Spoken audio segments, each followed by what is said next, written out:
Bob Dupo Show. Sharing with you to kind of wrap this all up, this executive order, this op-ed about the executive order from National Review. They go on to say in this piece, they say, quote, this ban that only involves 7 nations, Iraq, Syria, Iran, Libya, Somalia, Sudan, and Yemen. These are countries either torn apart by jihadist violence or under the control of hostile jihadist governments.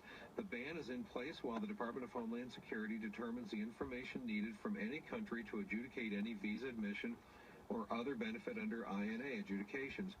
In order to determine that the individual seeking the benefits is who the individual claims to be and is not a security or public safety threat. That's what the actual presidential executive order says. As National Review goes on to say, this ban, however, contains an important exception. It says, quote, Secretaries of State and Homeland Security may, on a case-by-case basis, and when the national interest, issue visas or other immigration benefits to nationals of countries for which the visa's benefits are otherwise blocked. In other words, the secretaries can make exceptions, a provision that would fully allow interpreters and other proven allies to enter the United States during the 90-day period. This ban applies to new immigrant and non-immigrant entry. The temporary halt with exceptions is wise. We know that terrorists are trying to infiltrate the ranks of refugees and other visitors. We know that immigrants from Somalia, for example, have launched jihadist attacks here at home and have sought to leave the U.S. to join ISIS. Indeed, given the terrible recent track record of completed and attempted terror attacks by Muslim immigrants, it's clear that our current approach is inadequate to control the threat. Unless we want to simply accept Muslim immigrant terror as a fact of American life, a short-term ban on entry from problematic countries combined with a systematic review of our security procedures is both reasonable and prudent. However, there are actually news reports that this ban is being applied even to green card holders. This is madness. The plain language of the order doesn't apply to legal permanent residents of the U.S., and green card holders have been through round after round of vetting and security checks. The administration should intervene immediately to stop misapplication if that were happening.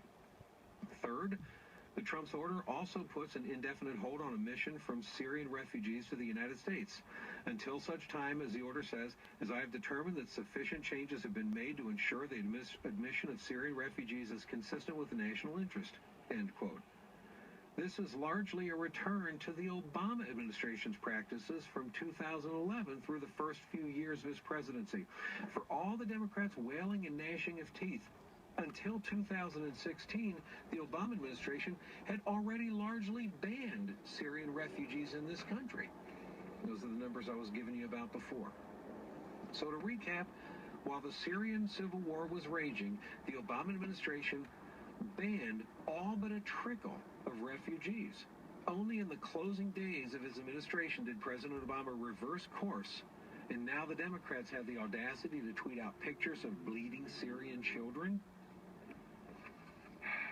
Some very fair points that he's making. And of course, I told you about Jimmy Carter as well. Okay, remember Jimmy Carter? Nobody accused him of being like Adolf Hitler.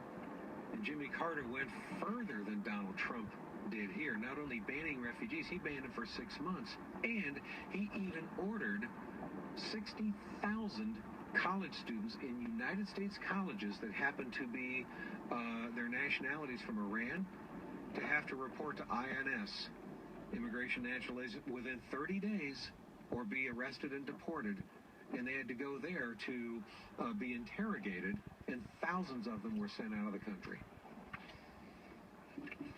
With all that said, you look at the media, and it's just incredible. Here's some of the tweets that we've seen over the weekend. Michael Moore, quote, to our Muslim neighbors in the world, I and tens of millions of others are so very sorry. The majority of Americans did not vote for this man. Right?